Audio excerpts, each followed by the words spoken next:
Junior NTR రాజకీయాల గురించి ప్రచారం ఉండేది ఇంతవరకు కూడా.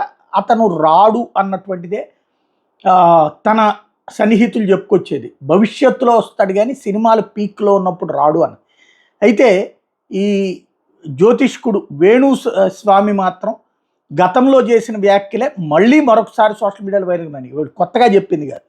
ఎన్టీఆర్ భవిష్యత్తులో రాజకీయాల్లోకి వస్తాడు, సీఎం అయ్యే అవకాశం కూడా ఉంది అంటూ గతంలో ఆయన చెప్పుకొచ్చాడు. 2030 వరకు రాజకీయాల్లోకి రావద్దని నేనే ఎన్టీఆర్ కుటుంబ సభ్యులకి చెప్పాను అన్నటువంటి పాయింట్.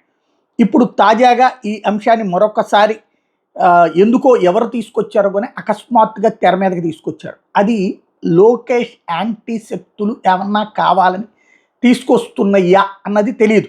ఎందుకంటే అకస్మాత్తుగా స్ప్రెడ్ చేసుకొచ్చారన్నమాట. వేణుస్వామి గతంలో ఇచ్చిన ఇంటర్వ్యూలోనే జూనియర్ ఎన్టీఆర్ జాతకం గురించి మాట్లాడుతూ ఆయనకి రాజకీయ యోగం ఉంది, అయితే వెంటనే రాజకీయాల్లోకి వచ్చే అవకాశం లేదు, 2030 దాకా ఎన్టీఆర్ రాజకీయాలకు దూరంగా ఉండాలని నేను సూచించాను. తిరుమలలో ఓ సందర్భంలో ఎన్టీఆర్ గారి తల్లి శాలిని గారు కలిసినప్పుడు ఇదే విషయాన్ని చెప్పాను.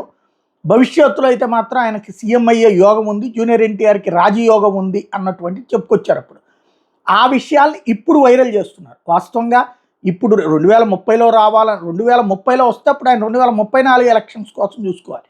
ఇప్పుడు 2029కి అయితే సంబంధం లేదు కదా, పోనీ ఎలక్షన్స్ తర్వాత చూసుకోవాల్సినటువంటి అంశం కదా. కానీ ఇప్పుడు స్ప్రెడ్ చేస్తున్నారంటే సంథింగ్ ఏదో నడుస్తోందన్నమాట.